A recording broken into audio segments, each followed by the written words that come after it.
Have you ever looked at your lab results and thought, I'm eating healthy? So why are my kidney numbers getting worse? If that question has ever crossed your mind, I need you to listen very carefully because what I'm about to share could explain a silent mistake that's damaging kidneys across America right now, without pain, without warning, and without most people realizing it until it's almost too late. I'm Dr. Mark Eels, and after years of working with patients who believed they were doing everything right, I can tell you this with absolute certainty. Some of the foods you've trusted your entire life as healthy staples may be quietly accelerating kidney damage, pushing creatinine higher, and leaking protein into your urine long before symptoms ever appear. And that makes this issue far more urgent than most people understand. What makes this especially dangerous is that kidney damage doesn't announce itself loudly. It creeps in slowly while you're still feeling fine. Still cooking the same meals, still following advice meant for people with perfectly healthy kidneys, and by the time the warning signs finally show up on blood work, a significant amount of function may already be gone. But here's the good news, and this is the reason you should stay with me until the very end of this video. Once you understand exactly which everyday foods are quietly overworking your kidneys and which simple substitutions can dramatically reduce that burden, you regain control, you stop the silent damage, and you give your kidneys a real chance to stabilize and protect what function you still have. And that understanding begins right now because the truth you're about to hear is not what most nutrition labels, food pyramids, or even well-meaning advice has ever told you. Brown rice is often the very first grain people switch to when they hear the word healthy. It feels like a smart decision. More fiber, more nutrients, more whole. And for someone with strong kidneys, the choice can make sense.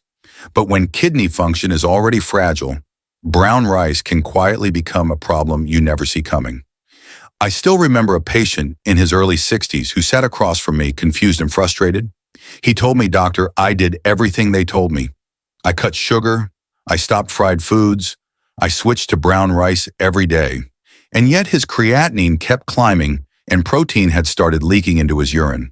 He wasn't careless. He was disciplined. And that's exactly why this mistake is so dangerous.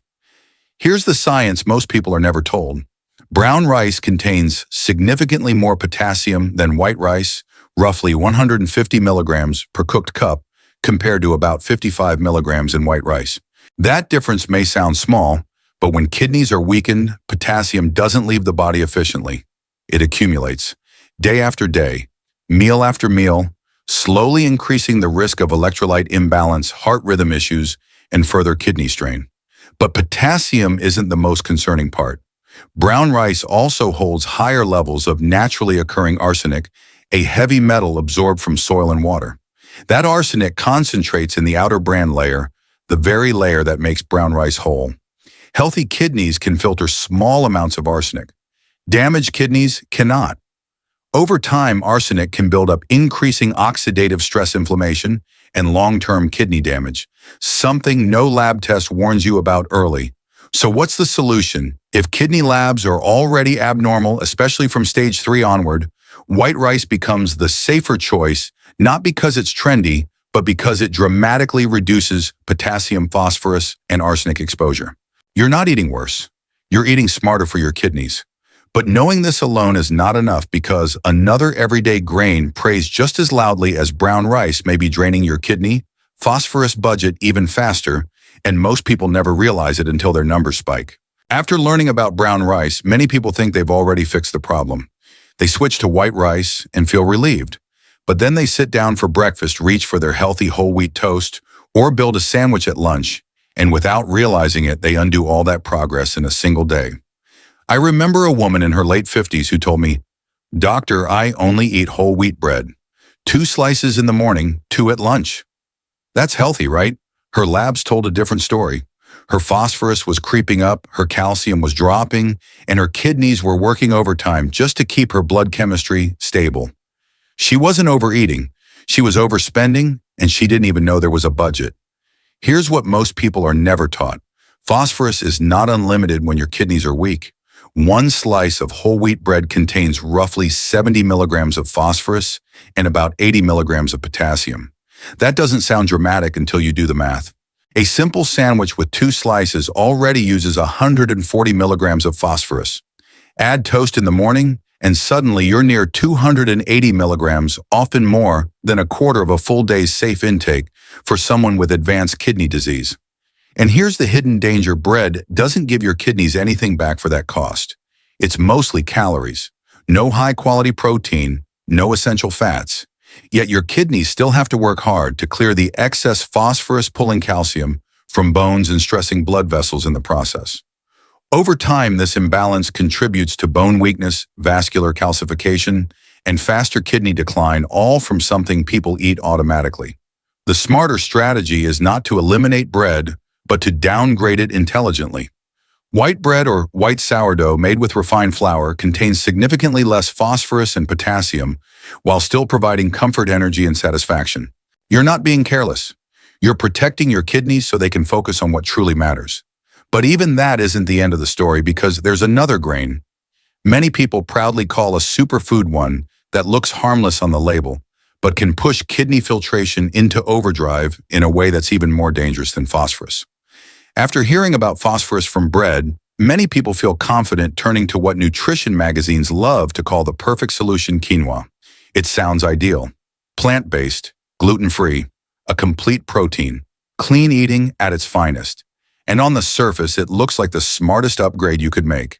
But for weakened kidneys, quinoa can quietly become a form of stress disguised as health. I remember a patient who proudly told me, "I stopped meat and switched to quinoa bowls. Everyone says it's good for you." His intentions were right. His lab results were not.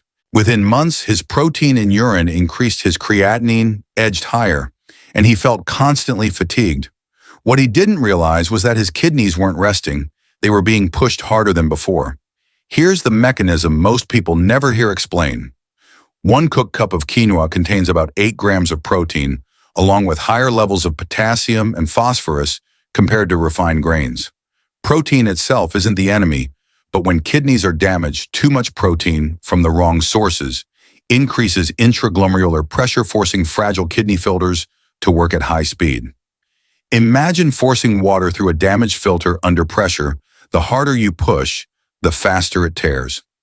Clinical nephrology research has consistently shown that excessive protein intake in people with kidney disease accelerates protein leakage into urine and speeds functional decline.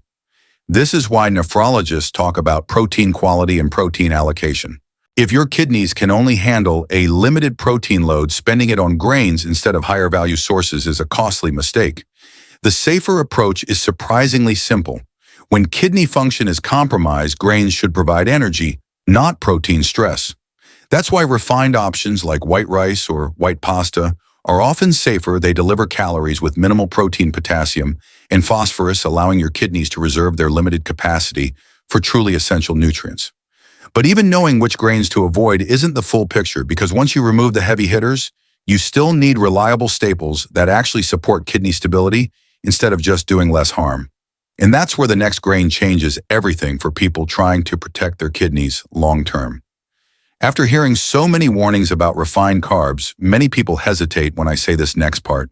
They pause. They look surprised. Because for years, white rice has been painted as the villain of modern nutrition.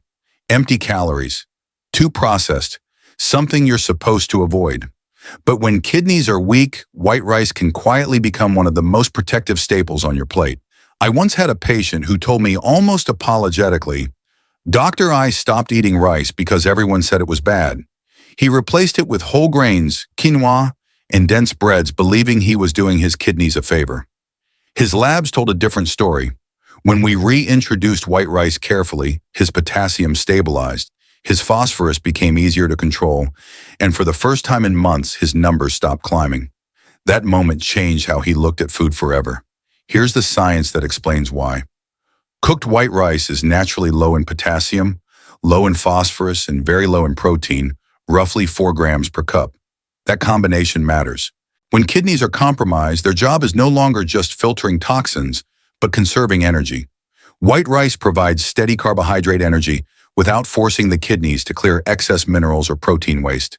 It's gentle, predictable, and easy to portion. Studies published in renal nutrition journals have shown that diets favoring lower phosphorus refined grains can lead to better mineral balance and slower disease progression in people with chronic kidney disease compared to diets heavy in whole grains. This isn't about eating worse. It's about eating appropriately for the organ you're trying to protect. The practical solution is simple. White rice can become your reliable base paired with herbs, aromatics, or small amounts of healthy fats to make it satisfying without adding kidney stress. When used correctly, it allows your kidneys to breathe to recover and to focus on filtration instead of constant damage control. But relying on just one safe grain isn't enough for long-term success, because variety matters, and there's another refined grain that many kidney patients overlook, one that offers comfort, flexibility, and safety in a way few people expect. After rediscovering white rice, many people ask me the same question, usually with a worried look. Doctor, does that mean pasta is off limits too? And I understand the fear. Pasta has been blamed for everything from weight gain to blood sugar spikes. But for weakened kidneys, white pasta can actually play a quiet protective role when used correctly. I think of a retired teacher I worked with who had reached the point where every meal felt restrictive. She told me food doesn't feel normal anymore. We reintroduced small portions of white pasta into her routine, not as a cheat, but as a strategy. Within weeks, her labs stabilized, her appetite improved, and most importantly, she stopped feeling like her life revolved around fear. That emotional shift mattered more than most people realize. Here's why white pasta works. Cooked white pasta is very low in potassium and phosphorus and contains minimal protein compared to whole wheat or legume-based versions. That means it provides energy without triggering mineral overload or excessive nitrogen waste. For kidneys already under strain, that difference is critical. Research cited by kidney health organizations consistently shows that refined pasta is among the safest carbohydrate sources across multiple stages of chronic kidney disease, including for many patients on dialysis. The key is not quantity, but intention. White pasta should serve as a gentle energy base, not a vehicle for heavy sauces loaded with sodium cheese or processed additives. When paired with simple seasonings, herbs, or light fats, it allows people to eat comfortably while keeping kidney stress low. This balance helps maintain nutrition without pushing filtration systems past their limits. But even comfort needs variety, because eating the same grain repeatedly can lead to boredom and poor adherence. And there's one more overlooked grain, fast, versatile, and surprisingly gentle, that may complete the picture for people trying to protect their kidneys long-term. After white pasta restores a sense of normalcy, many people assume they've reached the end of safe options. They think kidney-friendly eating means repeating the same foods forever. That's when motivation slips. And that's exactly why couscous matters more than most people realize. I remember a man in his early 70s who told me, "Doctor, I'm doing better, but I'm bored." His labs were stable, but his meals felt empty. When we introduced couscous, something changed. Not just his plate, but his mindset. Meals felt lighter, enjoyable again, and for the first time in months, he stopped feeling like kidney disease had taken control of his life. Here's why couscous works so well. Couscous is technically a small refined pasta made from semolina wheat, and when cooked, it's lower in potassium and phosphorus than whole grains, while also being very easy to digest. It provides clean carbohydrate energy without overwhelming kidney filtration. For many people in stages 1 through 3 of kidney disease, couscous fits comfortably into daily meals, and even in later stages, controlled portions are often well tolerated. Clinical nutrition studies examining Mediterranean-style eating patterns, which include couscous as a staple, have shown slower kidney function decline and improved cardiovascular outcomes compared to diets heavier in dense whole grains. This matters because kidney health and heart health are inseparable. When the kidneys aren't constantly fighting mineral overload, the entire system stabilizes. The practical advantage is flexibility. Couscous cooks in minutes, absorbs flavor easily, and pairs well with simple low-sodium ingredients. It allows variety without risk, and variety is what keeps people consistent long-term. Consistency, not perfection, is what protects kidney function over time. But even choosing the right grains is only part of the equation, because there is one final principle rarely explained, often ignored, that determines whether these choices actually slow kidney decline or merely delay the inevitable. And that final insight is what truly decides if someone stays stable or ends up facing dialysis. Before we end, I want you to remember one important thing. If you're watching this video, it means you care about your kidneys, and that already puts you ahead of most people. Kidney health isn't lost overnight, and it's not restored overnight either. It's shaped by small daily choices, the kind you make quietly at home, one meal at a time. You don't need perfection. You need understanding, consistency, and the courage to adjust what no longer serves your body. If this video helped you see food differently, I strongly encourage you to save it, because these are the kinds of details that are easy to forget but powerful when applied over time. And if you want clear, honest, up-to-date medical knowledge to help you protect your kidneys, manage creatinine, and avoid unnecessary damage, make sure you subscribe to the channel and turn on notifications. I share new evidence-based insights regularly so you can make decisions with confidence, not fear. Most importantly, don't lose hope. Kidneys are resilient organs when they're given the right environment. With the right information and the right habits, stability is possible. And for many people, improvement is too. Stay informed, stay consistent, and remember you still have more control over your kidney health than you may think.